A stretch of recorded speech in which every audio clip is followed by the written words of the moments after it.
Hello everyone. So the topic or the question which we are going to do today is that is AS accounting. As you can see here, October November 2023, paper 22, and that would be question number 2. Previously, you were there in the lecture when I was explaining question number 1, जो कि company से belong कर रहा था. And ये question जो हमारे पास है, let's see question number 2. Question number 2 जो आपको यहाँ पे दिख रहा है, this question number 2 belongs to basically depreciation. So let's quickly move on to the question. So Simon formed a parcel delivery business on the 1st of July 2021. On 21st of July, he purchased a delivery vehicle for 29,000 from his business's bank account. As usual, जो मैंने आपको पहले tip बताई थी बेटा कि always and always, first of all, सबसे पहले आपने क्वेश्चन की रिक्वायरमेंट देखनी है कि what's the requirement of the question. If you look at the requirement of the question, A is very easy. वो आपसे simply जो है depreciation के reasons पूछ रहा है. If you look at the B states I have to prepare a delivery vehicle at cost account. Along with that, जो है I have to prepare delivery vehicle provision for depreciation. So cost account of an asset and provision for depreciation. So without wasting time, let's look at the data. Data में हमारे पास यहाँ पे सबसे पहले आप पहले A part को करते हैं. State 2 factors that cause the value of the non-current assets to depreciate. दो major factors, ठीक है? So दो factors जो हमारे पास है definitely that is like the wear and tear of an asset. With the passage of time, asset का wear and tear हो जाता है. Along with that, देखिए टाइम के साथ साथ जब टेक्नोलॉजिकल चेंजेस होती हैं तो technological changes could also be one of the obvious reasons. Technological changes, ठीक है, तो ये टेक्नोलॉजिकल चेंजेस भी जब आती हैं तो आपका एसेट्स जो है वो वैल्यू ड्रॉप कर लेता है, डिक्रीज कर लेता है. उसके बाद अगर हम देखें तो हमारा जिस अकाउंटिंग ईयर के लिए हमने कैलकुलेशन करनी है, सबसे पहले वो देखा करें. Again prepare the following accounts for the year ended 30th June 2023. सो इसका मतलब यह है कि हमारा जो अकाउंटिंग ईयर है that is gonna start from 1st of July 2022 and that's going to end on 30th of June 2023. Now let's begin with the data. Data में हमसे क्या कह रहा है? On 1st July 2021, मतलब कम से कम 1.5 year, 2 years पहले, he purchased a delivery vehicle of 29,000 from his business's bank account. He decided to depreciate the delivery vehicle on a monthly basis using a monthly basis. Achha, month by month basis. It's a policy. So as we can see, the policy is here that we have to charge the depreciation on the month by month basis. Full year का नहीं लेना हमने यहाँ पे. Using the straight line method, pretty much easy. He estimated that the delivery vehicle would have a useful working life for 4 years and would have residual value of 5,000. So let's quickly calculate the depreciation. Depreciation सबसे पहले हम calculate करते हैं कि हमारे पास existing बनती कितनी है. देखें हमारा जो अकाउंटिंग ईयर है that is like 1st July 2022 till 30th June 2023. While he purchased this asset, as you can see, on 1st July 2021.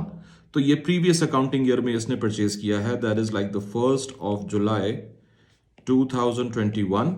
यहां से लेके एसेट हमारे पास फुल 12 मंथ्स तक था 30th June 2022. सो यहां तक हमारे पास एसेट फुल 12 मंथ्स के लिए पड़ा हुआ था, राइट? पूरे 12 मंथ्स के लिए हमारे पास एसेट पड़ा हुआ था. तो let's calculate the depreciation. As we can see it's a straight line basis. तो अगर मैं यहां पे देखूं the cost of an asset, again cost minus scrap value divided by useful life of an asset. How much was the cost of an asset? The cost of an asset, as we can see here, that is like 29,000. तो बेटा depreciation आपके पास यहाँ पे straight line method, it's pretty much easy. 29,000 is the cost of an asset. 29,000 minus scrap value, and you know the reason why do we subtract the scrap value? Because बेटा देखिए scrap value तो आपको end में recover हो ही जाती है. So जो आपका total expense होता है, total expense, वो obviously after subtracting the scrap value आएगा ओवरऑल जो आप 4-5 सालों के लिए कैलकुलेट करेंगे. सो इसलिए we subtract the scrap value. तो अगर मैं स्क्रैप वैल्यू यहां पे देखूं तो स्क्रैप वैल्यू हमारे पास कितनी है? The scrap value is like 5,000. So 29,000 minus 5,000 and the useful life was 4 years divided by 4. सो अगर मैं क्विकली यहां पे कैलकुलेट करूं that's gonna give me what? 24,000 divided by 4. सो अगर मैं 24,000 को 4 पे डिवाइड कर दूं तो आई am gonna have a 6,000 depreciation per annum. So depreciation per annum would be 6,000. तो बेटा यहाँ पे जो 12 मंथ्स है, पहले 12 मंथ्स, इसके लिए तो पूरी की पूरी डेप्रिसिएशन लगेगी and that will B 6,000 full depreciation, ठीक है? उसके बाद देखते हैं कि एसेट हमारे पास कितने टाइम तक पड़ा हुआ था। Let's have a look at the time period जब तक हमारे पास ये एसेट पड़ा हुआ था। अगर मैं टाइम पीरियड को यहाँ पे देखूं तो टाइम पीरियड मेरे पास जो आ रहा है that is like on the 1st of November. On 1st of November 2022 a new delivery vehicle was purchased. मतलब ये है कि आपने यहाँ पे नया व्हीकल खरीदा, सो पुराना एसेट आपने बेच लिया। So let's look at the holding time period कि ये एसेट हमारे पास हमारे बिजनेस में कितने टाइम पीरियड के लिए था। सो बेटा अगर हम यहाँ पे देखें तो हमने नवंबर को यहाँ पे जो है new asset was purchased. The old delivery vehicle यानी कौन सा डिलीवरी व्हीकल, वो डिलीवरी व्हीकल जिसकी कॉस्ट 29,000 थी। The old delivery vehicle was part exchanged at a value of 16,800। The balance was settled by a bank loan repayable over 2 years। अब बेटा again हमारे पास यहाँ पे क्वेश्चन जो है डेफिनेटली आ रहा है, तो क्वेश्चन में हमारे पास पार्ट एक्सचेंज की वैल्यू भी आ रही है। सो हम जरा यहाँ पे कुछ अपनी कैलकुलेशंस को एडजस्ट करते हैं। सबसे पहले ये एसेट हमारे पास जितने टाइम के लिए था उसकी डेप्रिसिएशन कैलकुलेट करें।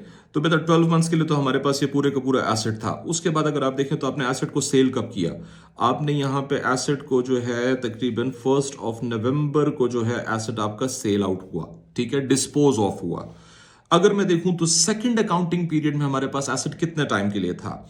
तो if you look at the months, जो सेकंड अकाउंटिंग पीरियड हमारे पास आ रहा है, तो डेफिनेटली नवंबर में अगर मैंने सेल्स की है तो दैट मींस कि मेरे पास जुलाई, अगस्त, सितंबर, अक्टूबर, यहां तक I was holding this previous asset.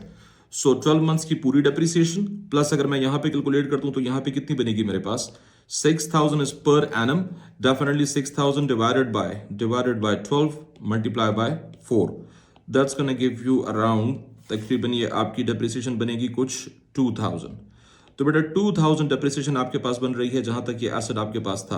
तो 6,000 plus 2,000, so total depreciation on this asset जो हमारे पास यहाँ पे बन रहा था देयर वाज अप्रोक्सीमेटली 2,000 की हमारे पास यहाँ पे डेप्रिसिएशन आ रही थी प्लस 6,000 पुरानी। So total depreciation on the old asset, let me write it here.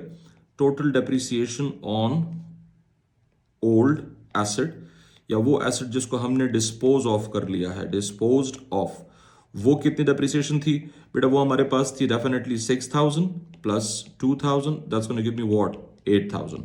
सो हम पहले वर्किंग्स अपनी बनाते हैं, फिर लेजर एंट्रीज करना would be pretty much easy, ठीक है।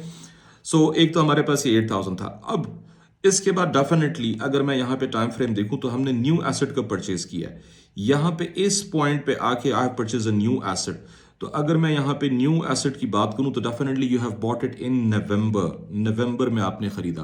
तो बेटा आपकी इस अकाउंटिंग पीरियड में 30 जून तक कितने मंथ्स आ रहे हैं, नवंबर, दिसंबर, जनवरी, फरवरी, मार्च, अप्रैल, मई, जून।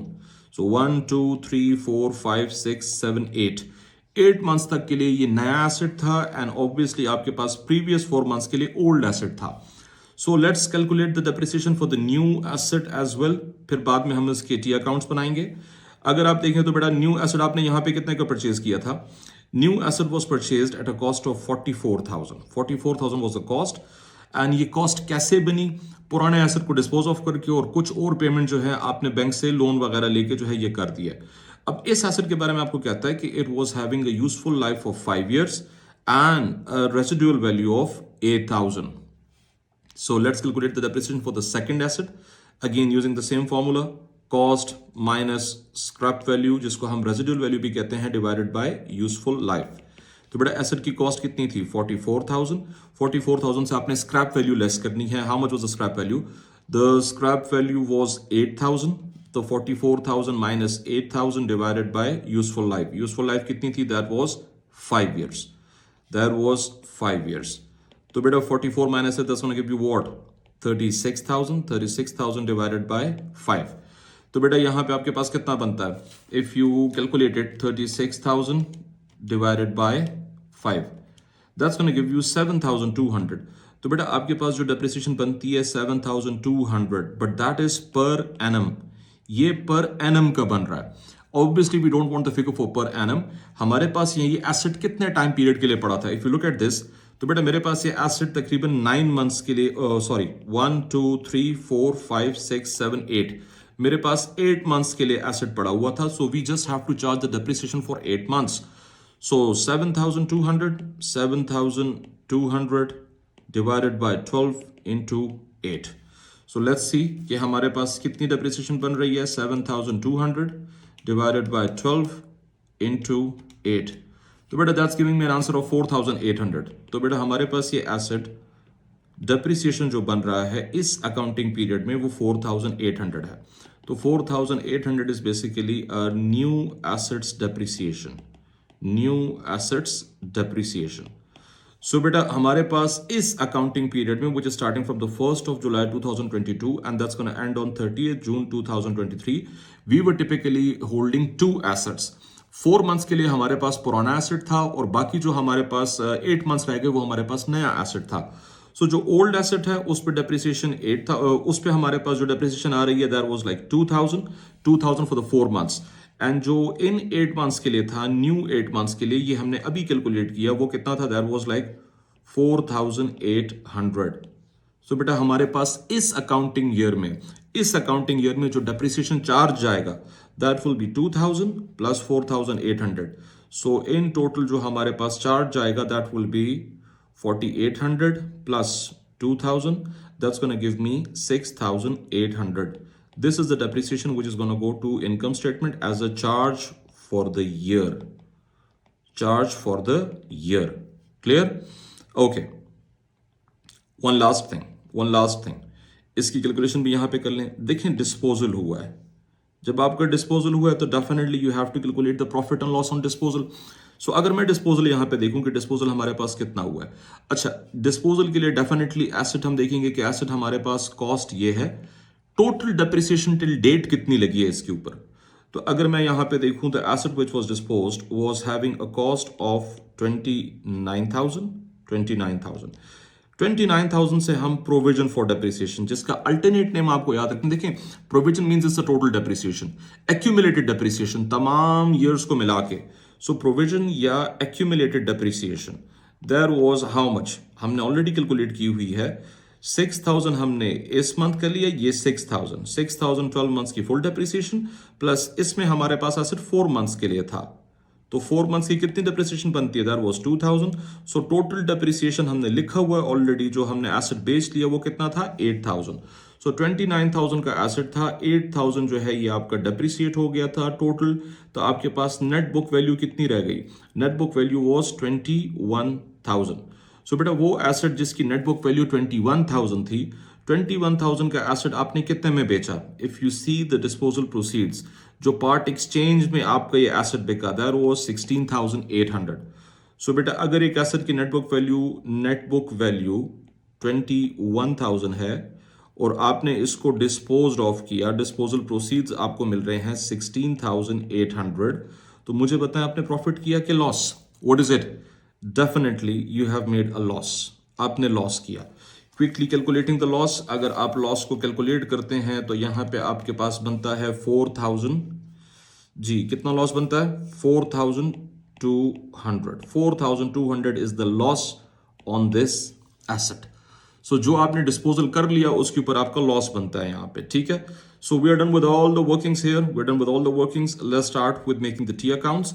If you look at the delivery vehicle, so बेटा आपके पास जो ब्रॉड डाउन बैलेंस था, brought down balance at the start वो कितना था, देयर वाज 29,000। तो बेटा ये तो आपके पास ब्रॉड डाउन बैलेंस था, ठीक है। अब जब ये एसेट आपने लिया था तो उस टाइम डेफिनेटली कोई आपके पास ब्रॉड डाउन प्रोविजन भी थी, तो brought down provision eight the start कितना था पूरे एसेट पूरे साल का, देयर वाज 6,000। सो बेटा अब provision for depreciation, do remember provision by nature is a liability, so इसलिए मेरे पास ओपनिंग बैलेंस जो है वो क्रेडिट साइड पे आएगा 6,000, ठीक है, that was at the beginning. उसके बाद अगर हम देखते हैं तो हमने फिर डेफिनेटली नया एसेट परचेज भी किया था, नया एसेट जो परचेज किया था तो उसका ब्रेकअप हमने हमेशा कॉस्ट में लिखना है। जो नया एसेट आपने परचेज किया था तो there was basically something part exchanged 16,800 and the balance was settled by a bank loan. So बेटा कुछ मेरे पास यहाँ पे पार्ट एक्सचेंज था और कुछ मेरे पास यहाँ पे बैंक लोन है। सो अगर मैं देखूं तो 44,000 minus 16,800, if you do it 44,000 minus 16,800 and the rest of the balance is 27,200. So बेटा हमने ब्रेकअप यहाँ पे लिखना होगा, 29,000 का हमारे पास ऑलरेडी एसेट अवेलेबल है, प्लस आपने नया एसेट जो पार्ट एक्सचेंज में पुराना एसेट दिया और उसके बदले नया एसेट लिया, पार्ट एक्सचेंज की वैल्यू कितनी थी 16,800 और यहाँ पे हमने जो बैंक से लोन लेके कुछ पैसे दिए इसको खरीदने में देयर वाज 27,200। अब इसके अलावा देखें जो एसेट बिक गया सो डेफिनेटली उसकी कॉस्ट हमारे पास इस एसेट लेजर में नहीं शो होनी चाहिए, we have to remove that cost. Definitely asset debit side पे है, ऐड करेंगे तो एडिशन, डिलीट करेंगे तो क्रेडिट साइड पे जाएगा। So definitely we have to subtract because now we are not holding this asset. So जो एसेट बिक गया कॉस्ट के लेजर से हमेशा एसेट की कॉस्ट माइनस करनी होती है, ठीक है। At times when the cost is not there then you can use the net book value, but यहाँ पे कॉस्ट हमारे पास गिवन है तो 99% केसेस में आपने कॉस्ट ही लेस करनी होगी। अब डिपेंड करता है क्वेश्चन पे। सो इस क्वेश्चन में हमारे पास चूंकि ओवरऑल जो थीम बन रहा था वो कॉस्ट का बन रहा था तो हमने कॉस्ट से सब्ट्रैक्ट करनी है। सो ये कॉस्ट हमने यहां से लेस कर ली 29,000 and this will go to what, disposal. So ये डिस्पोजल अकाउंट में जाएगा। सो अगर मैं देखूं तो यहां पे मेरे पास इस एसेट में इस क्वेश्चन में डिस्पोजल अकाउंट नहीं मांगा गया। सो अगर हम इसको बैलेंस कर लें, quickly balancing out the ledger को जरा बैलेंस करते हैं हम यहाँ पे जी। 29,000 प्लस 16,800 प्लस 27,200 माइनस 29,000, तो ये आपको आपका बैलेंसिंग फिगर जो देगा that carried down would be how much, वही जो आपके पास नया एसेट आया दैट इज लाइक 44,000। आप इसको बैलेंस कर सकते हैं क्विकली एडिशन करके। If you just add up all the figures 29,800 plus 60,800 plus 27,200 that's gonna give you a total figure of 73,000। तो बेटा आप इसको क्रॉस चेक भी कर सकते हैं। 73,000 minus 29,000 that's going to give you a figure of yes exactly 44,000. So your brought down here is 44,000 debit. तो बेटा ये वही एसेट है जो आपने परचेज किया था, right. If you look at the value of the provision, so provision हमारे पास यहाँ पे 6,000 थी।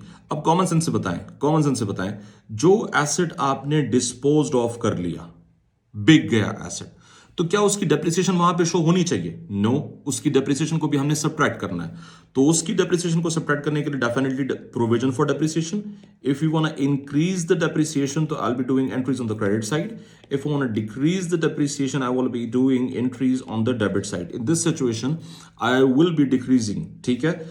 अब मेरे पास जितना टोटल डेप्रिसिएशन था वो मैंने सब्ट्रैक्ट करना है। So if you look at the figure तो मेरे पास टोटल डेप्रिसिएशन इसकी कितनी चार्ज हुई थी? Total depreciation there was 8,000। So I have to subtract it. तो मैंने यहां पे 8,000 लेस करना है एंड अगेन ये 8,000 भी कहां जाएगा? That's gonna go to what, disposal का अकाउंट। ये डिस्पोजल के अकाउंट में जाएगा। Clear? So now definitely income statement में जो चार्ज फॉर द ईयर जाएगा डेप्रिसिएशन ऑब्वियसली क्रेडिट साइड पे लगेगा, दैट्स गोना इंक्रीज। तो चार्ज फॉर द ईयर भी हम ऑलरेडी कैलकुलेट कर चुके थे। देखिए ओल्ड एसेट का कितना आ रहा था इन 4 मंथ्स का, इन 4 मंथ्स का 2,000 था और प्लस हमारे पास जो न्यू एसेट है इन 8 मंथ्स के लिए, इन 8 मंथ्स के लिए उसका कितना था 4,800। सो जो आपकी इनकम स्टेटमेंट में जाएगी that would be 6,800 charge for the year. So income statement में it's like 6,800 charge for the year. Let's balance out the ledger, देखते हैं हमारे पास कितना बनता है। So here we having 12,800 minus 8,000, तो आपके पास जो यहाँ पे कैरेट डाउन बनेगा that will be 4,800, brought down will be 4,800।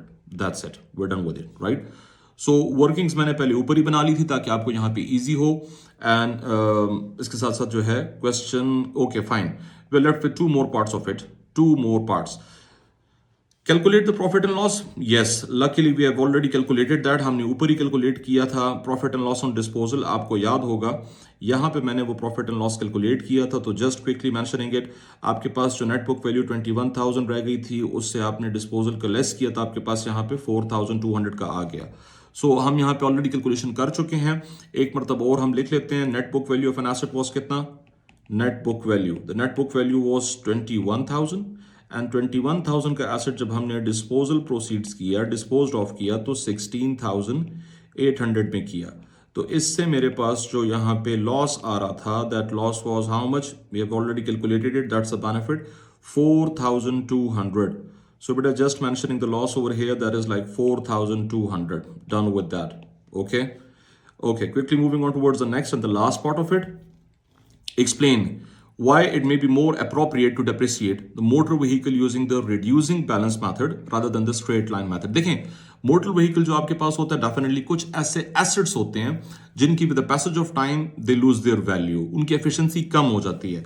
So we can write here there are some assets such as motor vehicle which loses efficiency in their later years. That is, they give higher efficiency in earlier years. Hence, by applying RBM method,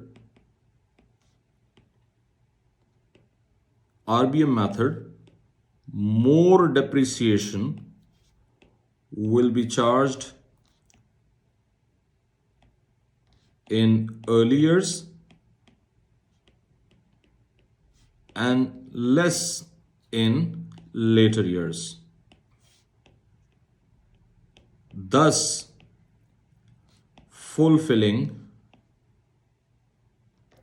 matching concept. तो बेटा यहां पे matching concept भी आपको fulfil हो रहा है. And matching concept आपको क्या कहता है? You have to match cost with the revenue. So चूंकि हमारे पास मोटर व्हीकल ऐसा एसेट है जिसकी परफॉर्मेंस अर्ली ईयर्स में, पहले वाले ईयर्स में ज्यादा होती है, hence we earn more revenue. Later years में उसकी परफॉर्मेंस कम हो जाती है. सो अगर अर्ली ईयर्स में ज्यादा रेवेन्यू है तो फिर कॉमन सेंस क्या बनाती है? कॉमन सेंस यहां पे ये बताती है कि जी आपको मैचिंग कॉन्सेप्ट कह रहा है कि जी ज्यादा रेवेन्यू ज्यादा एक्सपेंस. तो अगर मैं आरबीएम यूज करूंगा तो अर्ली ईयर्स में मेरे पास ज्यादा एक्सपेंस चार्ज होगा क्योंकि देखिए वो रिड्यूसिंग पे आ रहा है. लेटर ईयर्स में आरबीएम मुझे जो है कम डेप्रिसिएशन देगा, तो डेफिनेटली लेटर ईयर्स में इस एसेट की एफिशिएंसी भी कम हो जाएगी. इसलिए मेरे पास यहां पे ये मैचिंग कॉन्सेप्ट को फुलफिल कर रहा है. Right, so we are done with this part of it. Now quickly moving towards the next question अगर मैं देखूं तो यहां पे it says okay this question belongs to the ledger control accounts. Control accounts के बारे में बेटा मैंने ऑलरेडी आपको थोड़ा सा टिप पहले भी दिया हुआ था. कंट्रोल अकाउंट्स के लिए जो है what you have to do is, हम सिंपली एक मरतबा उसको रिकैप कर लेते हैं जो मैंने आपको टिप दिया था. If you look at this, that was the top tip. And top tip पे मैंने आपको कहा था कि टाइप्स ऑफ एरर्स मैंने यहाँ पे डिस्कस किए थे आपको कि कौन कौन से एरर्स आपके कंट्रोल अकाउंट में, कौन कौन से एरर्स आपके रिसीवेबल्स और पेबल्स की रिकंसिलिएशन में होगा. सो अगर आप इसको देखें तो definitely if it's a casting error तो हमने कहाँ एडजस्ट करना है? कंट्रोल अकाउंट्स में एडजस्ट करना है और रिकंसिलिएशन में नहीं करना. अगर कंप्लीट ओमिशन है तो दोनों में एडजस्ट करना है. अगर आपका यहाँ पे इंडिविजुअल एरर्स पर्सनल अकाउंट्स में है, कस्टमर के जो है उनके पर्सनल अकाउंट्स में, तो कंट्रोल अकाउंट में उसका कोई काम नहीं है. लेकिन रिकंसिलिएशन में यस हम करेंगे. एरर्स इन द सोर्स, या कुछ हमारे पास ऐसे होता है कि जो हम सेल्फ एक्सप्लेनेटरी एरर्स होते हैं तो वो भी हमारे पास अकॉर्डिंगली हम एडजस्ट करेंगे. कुछ हमारे पास ओमिशन होती है तो अगर ओमिशन है तो ओमिशन दोनों तरफ हम लोग यहां पे एडजस्ट करेंगे. So just quickly recapping it and now quickly moving towards the question. जी, so here we are having the question हमारे पास है. Malik prepared a sales ledger control account for the July 2023. However, the balances on the control account did not agree with the total of the customer's account balances in the sales ledger. He provided the following information. तो बेटा information आपके पास है यहाँ पे अच्छी खासी. And we have to prepare a sale ledger control account taking into account the errors discovered. And उसके बाद जो है मेरे पास यहाँ पे हमने एक छोटी सी यहाँ पे रिकंसिलिएशन बनानी है करेक्टेड बैलेंस का. Right, so basically there are two parts. Let's have a look at the question. Okay, हमारे पास जो सबसे पहले यहाँ पे आ रहा है, if we just move on towards a bigger screen, let me try if we can have it. तो कैलकुलेटर्स में हमारे लिए इजी हो जाएगा. Okay fine, we just moving towards it. देखते हैं हमारे पास सेल लेजर कंट्रोल अकाउंट का बैलेंस कितना है. That is like 76,250. So here we having a balance. Opening balance हमने यहाँ पे लिख दिया. ओपनिंग बैलेंस अब again cell ledger control account. बेटा अब जब आप सेल लेजर कंट्रोल अकाउंट बना रहे हैं तो डेफिनेटली आपने किसके पॉइंट ऑफ व्यू से बनाना है? Do remember that. Now you have to make this account from the view point of the customer. ठीक है, कस्टमर. इसके अल्टरनेट नेम्स है, डेफिनेटली एसएलसीए भी इसको कहते हैं, रिसीवेबल लेजर कंट्रोल अकाउंट भी कहते हैं। सो अक्सर जो है यहाँ पे ये समझाता है कि जी इसको उल्टा कर लें। डू नॉट डू दैट, इसको उल्टा करने की जरूरत नहीं है। देखिए यहाँ पे हमारे पास जो माइंडसेट बनता है, if you think from the view point of a customer, that will be peanuts for you. So देखते हैं कि हम कस्टमर के पॉइंट ऑफ व्यू से इसको कैसे बनाते हैं। देखिए कस्टमर ओज अस, ठीक है, तो ये हमारा एसेट है, opening balance, that is an asset, and as an asset receivable है, रिसीवेबल है, एसेट है, तो that should be on the debit side. So अगर मैं यहाँ पे देखूं हमारे पास ब्रॉड डाउन बैलेंस कितना आ रहा है, this broad down balance was 76,250। सो बेटा ब्रॉड डाउन मेरे पास आ रहा है 76,250, डन। इसके बाद देखिए कि कुछ और एडजस्टमेंट्स हमने करनी है कि नहीं। Okay, then we have contra with the purchase ledger. Contra, you know very well concept, मैंने कॉन्ट्रा का पहले भी एक्सप्लेन किया था कि कॉन्ट्रा कब होता है। मैंने कॉन्ट्रा का शॉर्टकट आपको बताया था। कॉन्ट्रा का शॉर्टकट बहुत से स्टूडेंट्स को यहाँ पे याद होगा, जो मैं अक्सर शॉर्टकट बताता हूँ। देखिए कॉन्ट्रा का शॉर्टकट एक मरतबा फिर, इट्स लाइक स्नैपचैट, आप लोग सारे स्नैपचैट माशाल्लाह यूज करते हैं, and at the same time we can have another mnemonic that is project director. तो Snapchat and project director, when I say Snapchat means अगर सेल्स लेजर कंट्रोल अकाउंट है तो वहां पे आपका कॉन्ट्रा किस तरफ आएगा, क्रेडिट की साइड पे आएगा। अगर परचेज लेजर कंट्रोल अकाउंट है, project, P stands for purchase laser control account, तो वहां पे आपका कॉन्ट्रा किस तरफ आएगा, project director, that will B on the debit side, ठीक है। सो एज इट्स एन एसएलसीए, तो हमने कॉन्ट्रा को सीधा सीधा जो है क्रेडिट साइड पे लिख देना है। How much is the entry for the Contra, Contra is 420। सो मैं यहां पे कॉन्ट्रा को लिखूंगा, Contra is like 420, and this was the Contra with purchase laser control account Contra. Contra हमने यहां पे लिख दिया, fine. Okay, moving towards it, आगे अगर हम जाते हैं तो मेरे पास यहाँ पे आता है definitely the figure from the sales journal. अब हमने यहाँ पे सेल्स डे बुक से फिगर उठाई है, एंड दैट वाज 69,634। लाइक हमने कस्टमर को सेल्स की हैं, तो सेल्स क्रेडिट, अगेन आपने थिंकिंग पर्सपेक्टिव क्या बनाना है, that has to be from the customer's point of view. तो सेल्स क्रेडिट, कस्टमर का अकाउंट डेबिट 69,634, तो 69,634 cross reference would be sales. जी आगे देखते हैं हमारे पास एंट्रीज में क्या कह रहा है। Then we have this thing that is like the customers cheque was dishonoured and just dishonoured cheque was 22। इसको थोड़ा मैं स्टारिक लगा लेता हूं because we might be having some information, usually information इस तरह की चीजों में गिवन होती है। सो अगर मैं डिसऑनर्ड चेक के बारे में यहां पे देखूं तो जी we have error number 5। If you look at the error number 5, error number 5 क्या कह रहा है, a further dishonored check from the customer, there was 215, had not been entered in the cash book but had been correctly entered in the customer's account. देखें अब day book के and पे गलती है, मतलब यह है कि जी जर्नल्स के एंड पे गलती है, तो definitely you have to correct it in the SLCA, control account में आपने इसकी करेक्शन करनी होगी। अब कस्टमर ने हमें चेक दिया था, कस्टमर ने जब हमें चेक दिया था तो हमने यहां पे पहले क्या किया, एक कॉमन सेंस से बात बताएं। देखें हमने कस्टमर के बैलेंस को लेस कर लिया था, अब ये चेक हमारा डिसऑनर्ड हो गया, सो डेफिनेटली मुझे कस्टमर के बैलेंस को दोबारा इनहांस करना है, अपग्रेड करना है। सो बेटा कस्टमर के बैलेंस को अपग्रेड करने का मतलब यह है कि रिसीवेबल ज्यादा करना है, तो डेफिनेटली एंट्री किस तरफ होगी, on the debit side.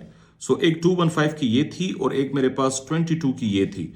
So अगर आप दोनों को एड अप कर लें दैट विल बी तकरीबन 215 plus 22, that makes it 237, right. जी आपकी एंट्री बनती है 237। So we have to increase the balance of the customer by 237, and this was because of the dishonored check. ये वो dishonored check था जिसकी वजह से आपने ये balances increase किए। Okay. At the same time, if we look at the figure for discount allowed मेरे पास कितना था, discount allowed was 892। अब discount allowed definitely हमारा expense, लेकिन customer के लिए तो हम assume करते हैं कि customer ने पैसे दे दिए हैं, so customer के लिए we'll consider as कि उससे कम हो गया बैलेंस, उसका बैलेंस रिड्यूस हो गया, क्रेडिट हो गया, so discount allowed was 892। so अगर मैं यहाँ पे discount allowed की simply entry करूं, discount allowed was 892, done with this balance. Okay, अगर हम देखें तो आगे हमारे पास क्या है, then we have some irrecoverable debts. जी बैड डेट्स मेरे पास आ रहे हैं, बैड डेट्स मेरे पास 410 है।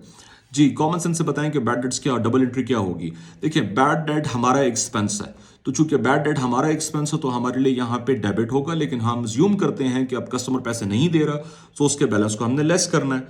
सो कस्टमर्स के अकाउंट से लेस करना है 410. There was a bad debt. Fine. Okay, moving onwards. we're done with the bad debts as well. जी, receipts from the credit customers. हमें कस्टमर्स ने कुछ कैश दिया है, तो हमारे पास बैंक अकाउंट डेबिट, कस्टमर का अकाउंट क्रेडिट 74,118. सो 74,118 ये कुछ रिसीट्स हमारे पास आई हैं, कस्टमर ने हमें पे किया है, तो we're done with this entry as well. Okay, then we have something on the sales return journal. Sales return journal was 2090. Let's mark it as well, क्योंकि ये पहला ही बीच में मैंने अभी कहीं पे देखा है. If you move on to error number 2. Ji, error number 2 आपको क्या कह रहा है? The total of the sales return journal had been overcasted by 580. Like देखिए, actual return जो है that was not 2090. कस्टमर ने जो है, मतलब आपने यहां पे ओवरकास्टिंग की थी, actual return was less than that. So अगर आप यहां पे डिफरेंस निकालें 2090, let's do it quickly. 2090 minus 580, that's gonna give you 1510. तो बेटा माइनस 580 करने से हमारे पास 1510 आएगा. This is actually the actual sales return जो कस्टमर ने की थी. तो सेल्स रिटर्न हमारे पास डेबिट, कस्टमर के अकाउंट से क्रेडिट. सो कस्टमर के अकाउंट से ये बैलेंस भी लेस कर लेते हैं सेल्स रिटर्न का. There was how much? There was 1510. So ये बैलेंस भी बेटा मैंने वहां से लेस कर लिया 1510. Fine. So we are done with point number 2 as well. Error number 5 हम ऑलरेडी देख चुके हैं यहाँ पे. अच्छा, उसके अलावा हम और देखते हैं यहाँ पे कि क्या चीजें हो रही हैं. If you look at these figures now, अब देखिए एरर नंबर 1 पे अगर हम जाएं, the balance on the sales ledger customer's account, it has nothing to do with the control account. ठीक है, reconciliation में adjust करेंगे. So I'll mark it as R, reconciliation. अगर error number 3 आप देखें तो error number 3 क्या कह रहा है? A journal entry to write off a customer account of $95 as irrecoverable had been correctly entered in the journal ledger but had been posted to the debit side of the customer's account. तो बेटा जब भी customer के account में, individual customer के account में मसला होगा तो हमने उसको रिकंसिलिएशन में एडजस्ट करना है. It has nothing to do with the control accounts. आगे अगर आप देखें तो यहाँ पे मेरे पास अगला एरर आ रहा है. A cheque received from a customer 320 had been correctly entered in the cash book but had been posted to the debit side of the customers account again 230. इसको भी बेटा रिकंसिलिएशन में एडजस्ट करेंगे. So we are all set with the control account.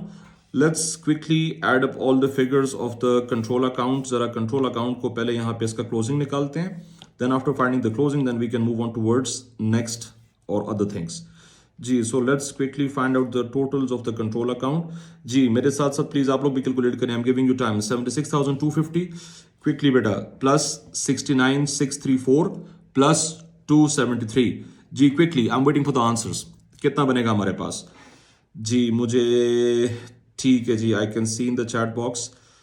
Fine. मेरे पास बेटा जो total answer यहां पे आ रहा है that is 146 and let me see the chat box again.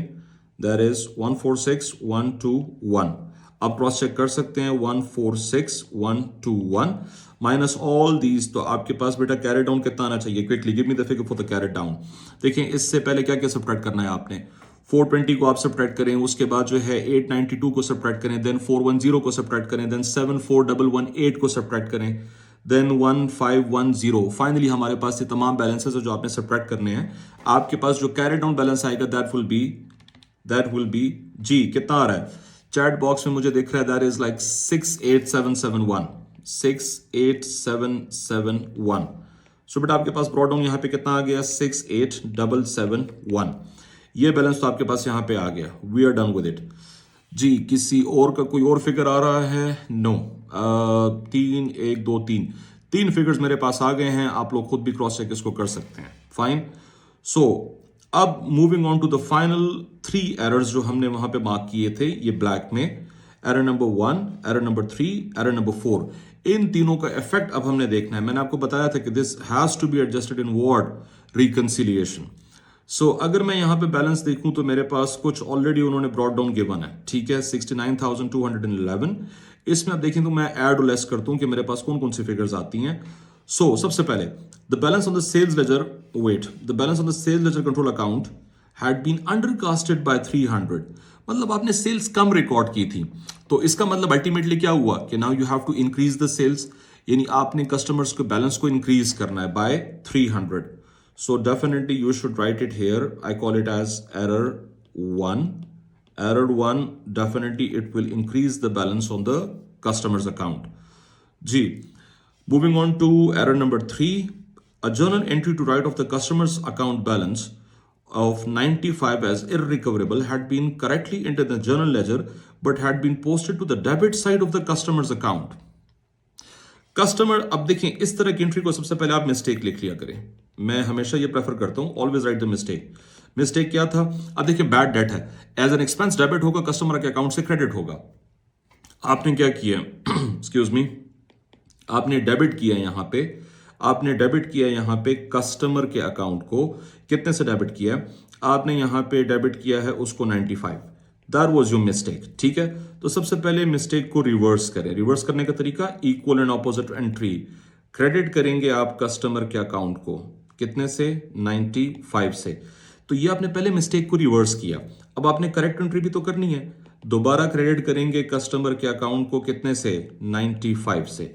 सो अगर मैं ओवरऑल देखूं तो मैंने ओवरऑल कितना किया? 95 plus 95, that's gonna give me almost नहीं, exactly 190. So we have to decrease the customer's account by 190. So बेटा ये इम्पैक्ट हमारे पास पड़ेगा एरर नंबर 3 का। सो एरर नंबर 3 का इम्पैक्ट हमारे पास पड़ेगा कि 190 से हमने कस्टमर के अकाउंट को डिक्रीज करना है। Fine, we are done with that. If you look at error number 4, तो एरर नंबर 4 क्या है?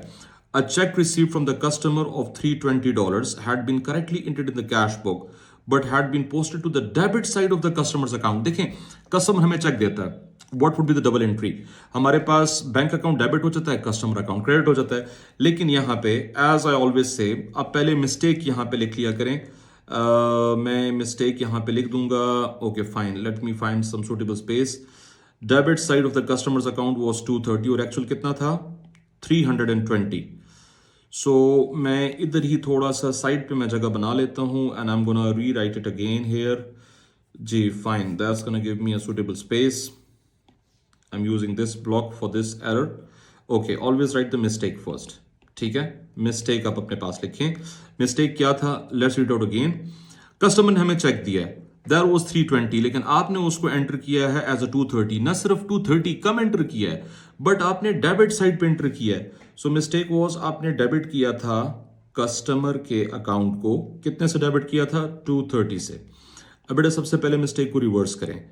जब डेबिट किया था तो डेबिट को रिवर्स करने के लिए अब आप क्रेडिट करेंगे, तो ये पहली एंट्री रिवर्स हो गई। Credit the customers account by 230।